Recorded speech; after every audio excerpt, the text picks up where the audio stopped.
Hello and welcome to the France 24 interview. I'm Annette Young. 9 months on into the Arab Spring and the situation remains chaotic across the region. In Tunisia and Egypt, the people are still feeling their way towards a democratic change. Elsewhere in Libya, the National Transitional Council is attempting to gain control of most of the country, while in Syria, well, it appears to be just one short step away from civil war.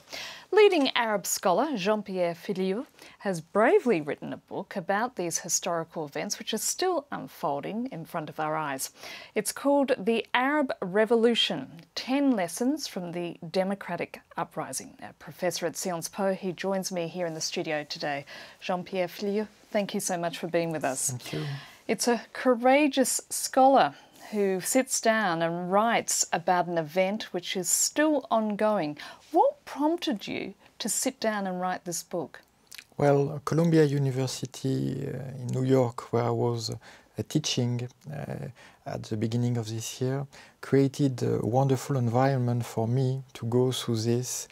And because I was convinced immediately after the fall of Ben Ali in Tunisia that Mubarak was only one step away from his own demise, I decided to go on and try and draw some lessons while it was still boiling. It's an unusual move, though, isn't it, for somebody like yourself to write something so quickly, given that it's changing by the minute. It's a movable feast.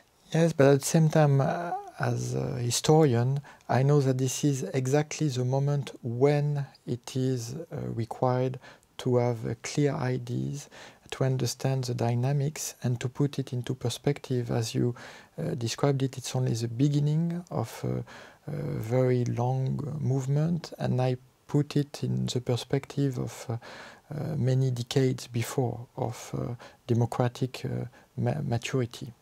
Now, in recent days, we've seen angry demonstrations in Egypt since the public is getting very frustrated at what they see by the slowness of the military to make that transition to democracy. We've also seen incredible anger unleashed towards Israel on the streets of Cairo.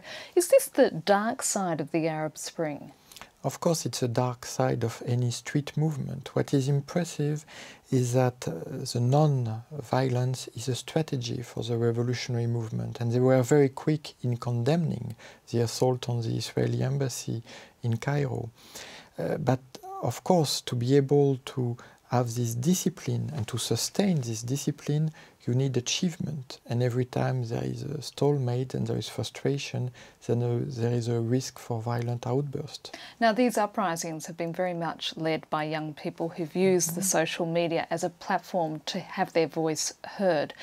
But is there a danger, given the leaderless nature of what we're seeing, that these protests and these uprisings could be exploited by other groups? Of course, other groups are going to try and take the opportunity, but the maturity of this movement is so impressive, so they never stay without guard, and they keep always on the alert. And the leaderless nature, that is one of the things I have problem to convey to the non-Arab audience, is probably one of the best assets of those revolutionary movements, because it allows them first to escape total annihilation by the repressive security services, second to integrate the various tendencies to achieve the revolutionary goals, and third to be able to sustain a peaceful transition. But there is also a problem that where there is no clear leadership, there can also be a vacuum as well, can't there? Well, so far there is not a vacuum, for example, in Tunisia, where you have more than 100 parties. There are too many of them. The political offer is really mind-boggling. So all this will, of course, lead to some kind of clarification. This is exactly what happened in Spain after the fall of Franco, in Portugal after the demise of Salazar.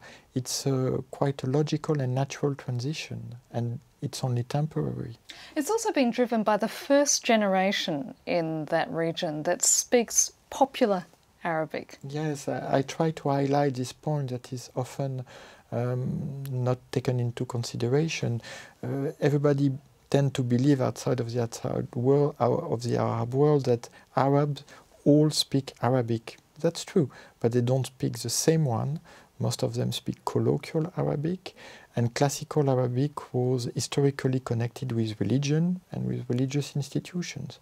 Now you have a secular Arabic, a modern Arabic, one could say the Al Jazeera. Which has been promoted through satellite television. Satellite television and social networks. And this is a common language. And the way some slogans, like the famous "the people want the fall of the regime," "Sha'b yurid isqat an-nizam," went viral all over the Arab world. Until today, I haven't found where it was uttered for the first time. But on the contrary, I found a day where it was uttered on 100 times and places at the same time. It's impressive. And Arabic hip-hop music played a large part in all of this, didn't it? Well, you were listening to it. Oh yes, this is my kick. Really, I love hip-hop. Is this how you let off steam? Yeah, it's a way, yes, of course. This and cartoon, because I contribute also to graphic novels. But more important for my work, hip-hop was a wonderful a channel to get literally plugged to what those youngsters believed and wanted. They were very brave, and they were literally, addressing the president or the ruler with an open face, saying, okay, we consider you are a traitor, you are robbing us from our hope, and here we are, come and get us. And sometimes the security came and get us, so they became national heroes.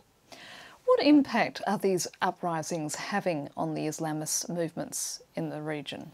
Well, now, no matter how much is said outside of the Arab world, Islamists are in a very dire straits. They don't know exactly where to go. They are divided. They didn't see the revolution coming.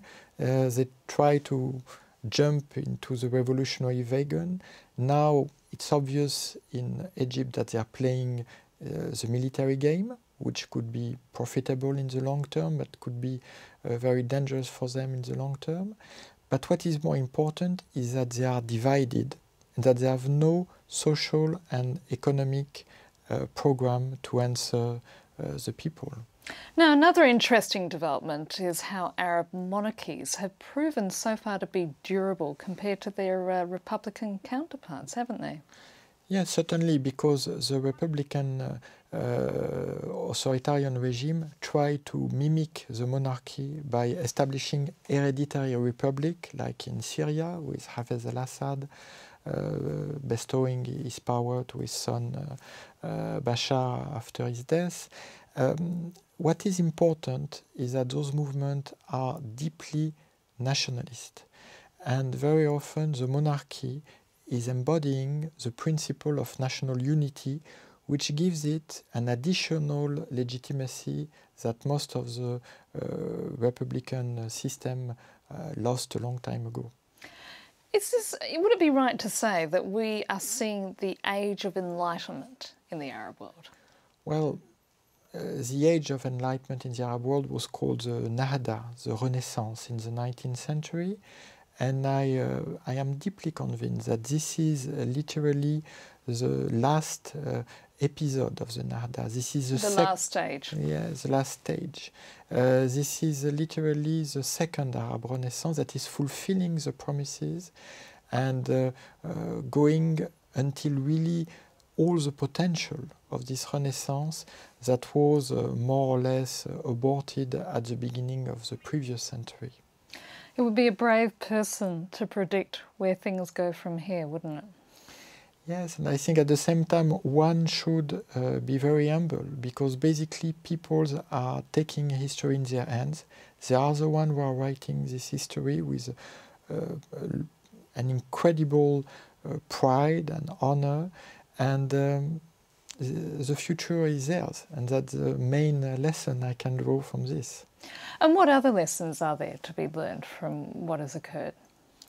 Well, the fact that Muslims are not only Muslims. We are out of the 9/11 decade, where everything was connected to Islam, with essentializing the Muslim as being only that, and we discover that of course they can be very faithful, they can be believers, but they act according to many other considerations, and the main driving force now in the Arab world is the call for justice and dignity. That's the main issue. Jean-Pierre Filliou, I'm afraid that's all we have time for. And that's it for this edition of the France 24 interview. Stay tuned for more news and headlines, which are coming up shortly.